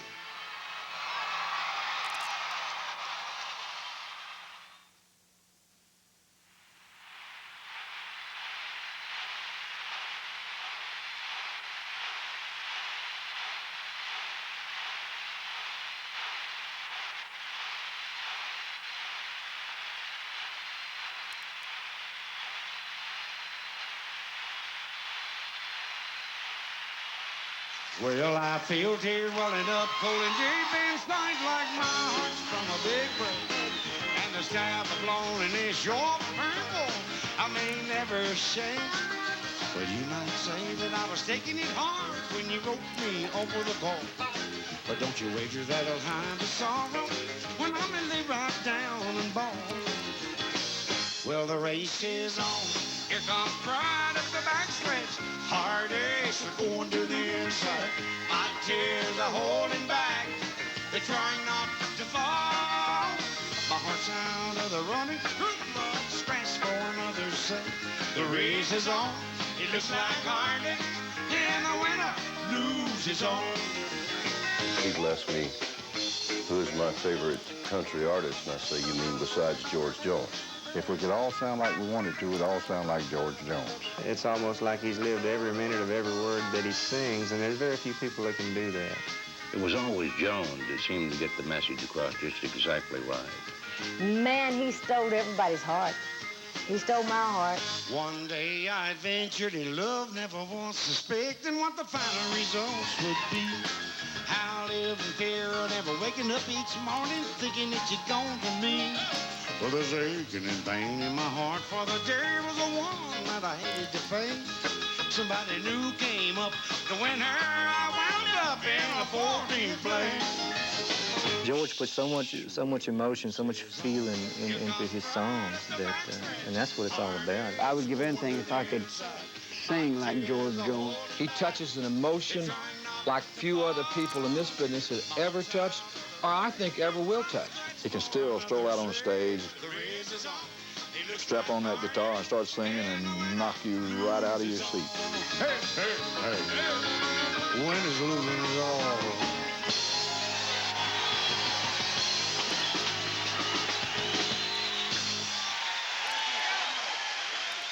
The people of the Big Thicket, as they call this isolated area of East Texas, are a breed apart with their own moral code and a strict creed that became the community's only law. It was a wild, untamed region populated by the descendants of those who were often fleeing the laws of the outside world. Forbidding and inhospitable, this was the land that time forgot. Few who left have escaped its dark and sinister emotional hold. Few who left failed to return. The Big Thicket town of Saratoga continues to bear the scars of the Great Depression that seemed to lay particularly heavy on the rural settlements of the South. For the people who made up these tiny communities, theirs was a life of hardship and poverty, broken only by the simplest of life's pleasures, children, family, and of course, the traditional music that had been handed down from generation to generation and seemed to have the power to sweep away the darkest clouds. It was in this small log cabin that George Glenn Jones first drew breath on September 12, 1931, the last child of 8 born to Clara and George Washington Jones. His father was a hard-drinking but hard-working man who took work where he could find it. His mother was a religious woman who prodded young George to sing at the small church where she played piano. I learned my first chords on the guitar after my daddy finally bought me one, I think when I was about 9 years old. And I loved music so much, and I went to this little church, Sister Annie and Brother Burl Stevens. She taught me my first chords on the guitar, like C, G, and D, and things like that. And I started hanging out over there more often, you know, and she'd get her guitar and we'd pick and sing together. He's the lily of the valley, oh, the bright morning star. He's the fairest of 10,000 to my soul. Or something like that. Lily of the Valley. We used to do all the old gospel songs. If gospel music was George's first influence, it would not be his last. The Texas oil boom of the mid-30s brought more prosperous and happier times to the Jones clan, along with the family's first radio. This was the stuff from which dreams were made. Saturday nights would be the only time my dad would ever allow one of the kids to lay in bed with him. And he would let me lay in bed between them and listen to the Grand Ole Opry. And I'd tell my mother, I'd say, Mama, you wake me up if I go to sleep when Roy Acuff or Bill Monroe comes on. And sure enough, I'd go to sleep and she'd wake me up. With the Second World War came new prosperity to the urban centers of the South. And George Washington Jones gathered up his family and moved south from the Big Thicket to the bustling port city of Beaumont. It was here that a young George Jones found a whole new dimension to his singing talents. Way back in the hills. It was on a Sunday. There wasn't too much traffic downtown on Sunday, just a few people window shopping.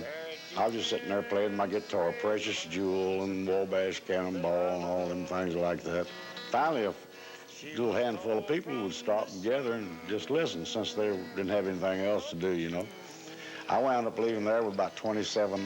Now, that's more money than I'd ever seen in my life. More precious than gold. Here I am doing something that I love more than anything in the world, and I still do today. And then I found out that there were other people that would like it, that might like it. And when I found that out, that just put it all up over the top. In 1949, a young singer emerged from the wilds of Alabama who would have a profound influence on all of country music for years to come. In him, George found a mentor and guiding light who would influence his life for the good and the bad in the long years ahead. But Hank Williams came along, and oh my goodness, I couldn't think or eat nothing unless it was Hank Williams, and I couldn't wait for his next record to come out. He had to be really the greatest.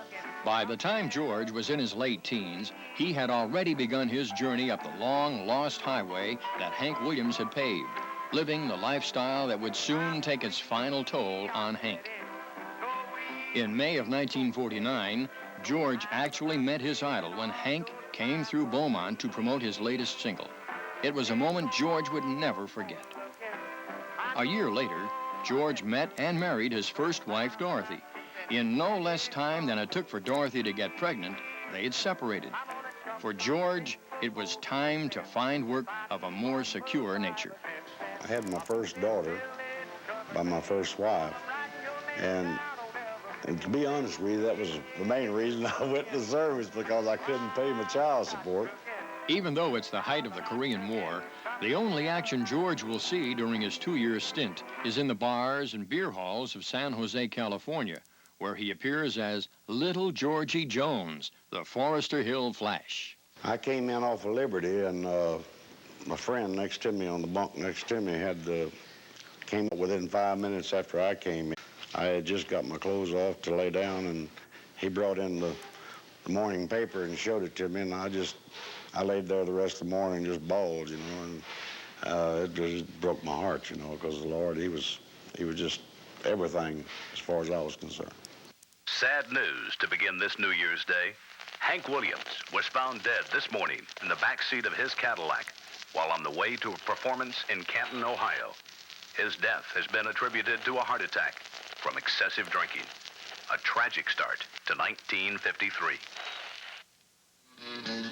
Back in Beaumont, the local music scene is thriving, with artists like Lefty Frizzell and a new independent record label headed up by Harold Pappy Daly. Star Day was started with Starnes and Daly. The name Starnes and Daly became Star Day, the name of the label. And Jack Starnes and Neva Starnes lived in Beaumont. And Beaumont is where George lived. So when George got discharged from the Marines, he came back and started playing the joints around Beaumont. And Jack Starnes recorded, the first time he recorded George, I think it was a song called No Money in This Deal. And it was done, I think, in Jack Starnes' living room with a Magnacorder. Well, I can meet you on the street, and I'll stop and talk to you. You can walk around the block, and I will walk around it too. We can sit down in the park, do some loving in the dark. But to me, you don't appeal, 'cause there ain't no money in this deal. While No Money in This Deal is only a regional hit, it brings fame and fortune enough to draw George slowly but surely into the clutches of the music industry's star-making machinery. However, outside of the Houston-Beaumont area, George is dismissed as trying to sound too much like his influences Hank Williams, Lefty Frizzell, and Roy Acuff. We all told him and kept on, and it took a while to get it across that you've got to be original, you've got to be yourself, and come out with something different, or you're not going to make it. For something original, you had to look no further than Memphis, where, goodness gracious, rock and roll was ready to rule the roost. Rock and roll was eating our lunch, brother. It practically put us out of business. And we had to put as many as 4 names on a bill to fill an auditorium. George Jones would have been a really hot rockabilly artist if he had approached it from that angle. Well, he was really, but never really got the recognition for it. Well, I tried one record of it, and I didn't want my name on it. And it was called Rocket, and Dadgummit, How Come It. And I'm still embarrassed today when I'm asked about it. George should have remembered what Hank Williams had told him. Don't try to be someone else when you sing. Just be yourself. Tell me why, baby, why you make me cry, baby, cry, baby, cry. Lord, I can't help but love you till the day that I die. So tell me why, baby, why? 1955 and 56, the first one I ever had.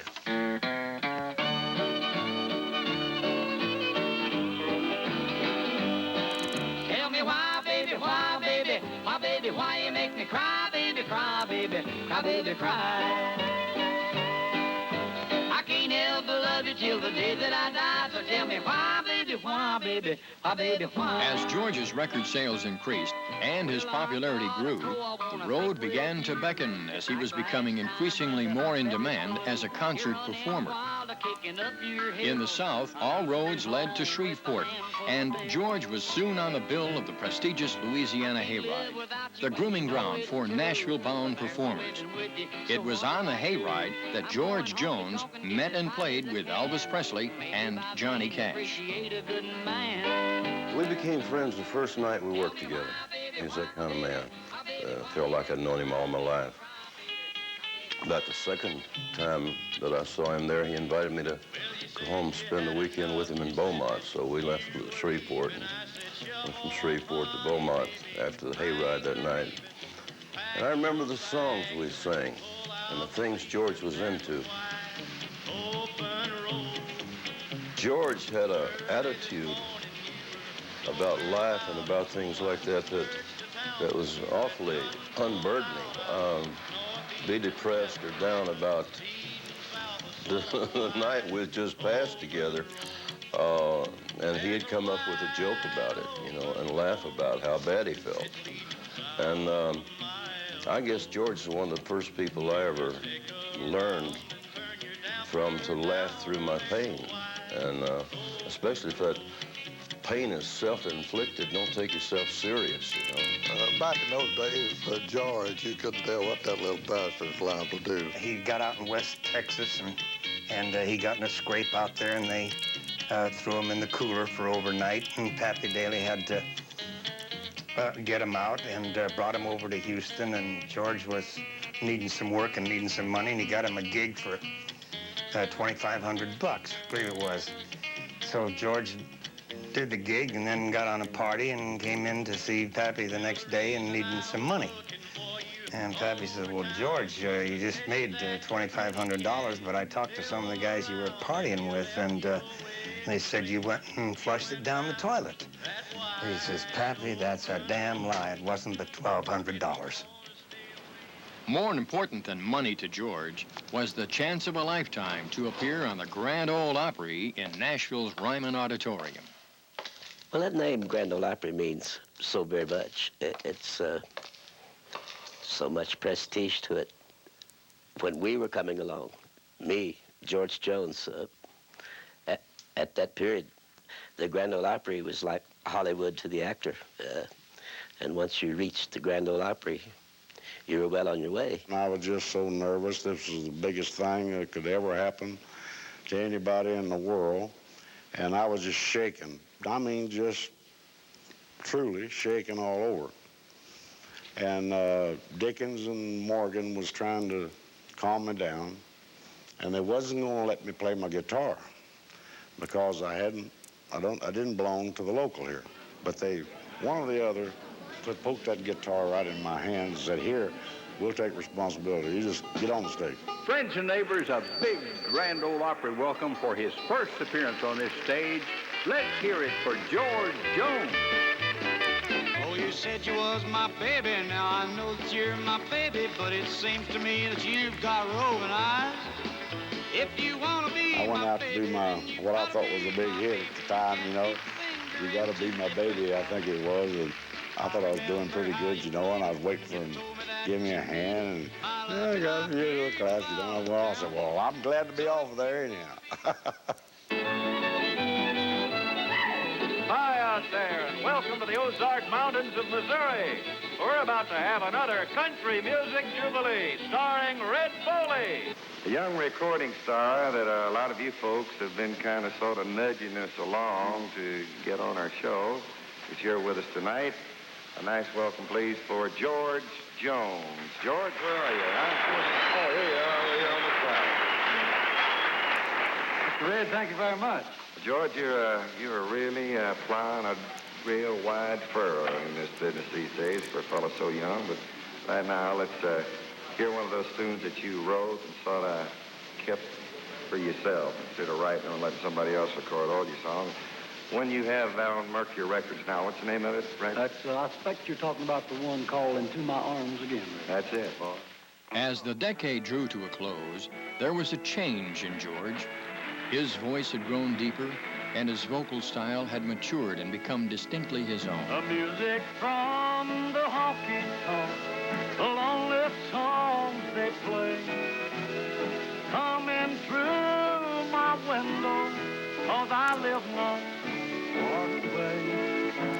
They're tempting me to come back to the things we used to do. But the honky-tonks and lonely songs I left behind when I left you. He never had to be taught to sing from the heart. George knew no other way. The way he can perform it, the way he does it with his voice, the type of voice that I use, and then drops into that deep baritone bass voice. It's just remarkable how he can do those things, and I wished I could do it. I don't know anyone else that can do that. And come away from the honky-tonk, back into my arms again. Oh, won't you come away from the honky-tonk, back into my arms again. Through the 60s,